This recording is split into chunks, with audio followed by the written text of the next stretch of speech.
నమస్తే. రాష్ట్రంలోనే కాకుండా దేశంలోనే కరోనా ఎంత ఇబ్బందులకు గురి చేసిందో మనందరికీ తెలిసిందే. మరి కరోనా పరిస్థితులలో తెలంగాణ రాష్ట్రంలో ఉన్నటువంటి ఇంజనీరింగ్, ఫార్మసీ కళాశాలలో అధ్యాపకుల వేతనాలను కొన్ని కళాశాలలు హాఫ్ సాలరీస్ ఇచ్చాయి, కొన్ని కళాశాలలు 75% ఇచ్చాయి, కొన్ని కళాశాలలు ఫుల్ జీతాలు ఇచ్చాయి. 80% కాలేజీలో 50% జీతాలు ఇచ్చాయి. 5% కాలేజీలో ఫుల్ జీతాలు ఇచ్చాయి. 15% కాలేజీలో 75% సాలరీస్ ఇచ్చాయి.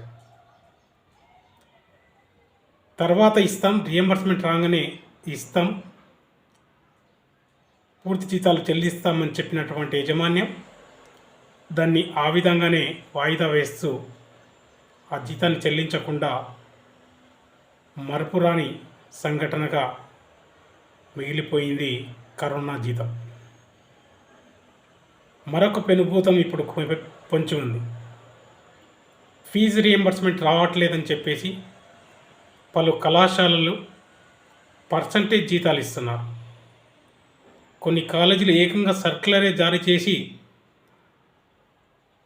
30,000 ఉంటే ఇంత శాలరీ ఇస్తాం, 30,000 పైన అంటే 50,000 ఉంటే ఇంత శాలరీ ఇస్తాం, 70,000 ఉంటే ఇంత ఇస్తాం, 1 lakh ఉంటే ఇంత ఇస్తాం అని పర్సంటేజ్ జీతాలను లెక్కిస్తున్నటువంటి యాజమాన్యం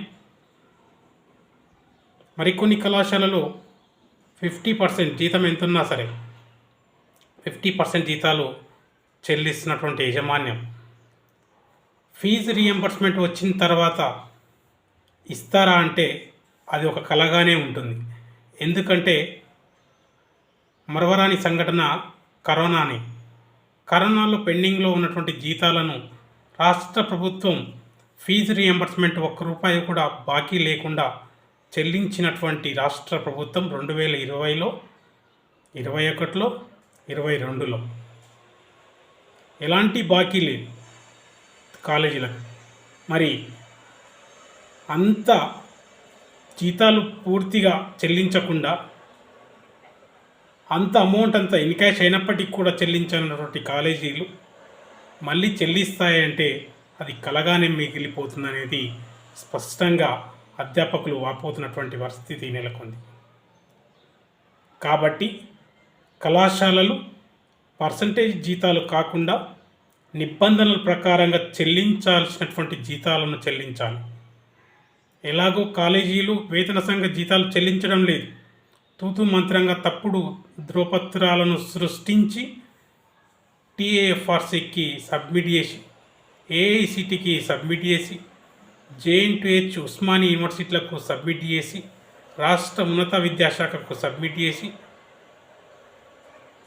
జీతాలను ఇస్తున్నాం, మాకు వేతనాలు పెంచండి అని చెప్పేసి AICT చెప్పింది ఇంత వేతనాలు ఇంత ఇస్తున్నాం, ఇంత ఫీజులు పెంచమని చెప్పింది, ఆ ఫీజులనే పెంచాలని చెప్పేసి హుకుం జారీ చేయడం, కానీ రాని జీతానికి కలలుగానే కంటూ పోతున్నటువంటి పరిస్థితి రాష్ట్రంలో నెలకొంది.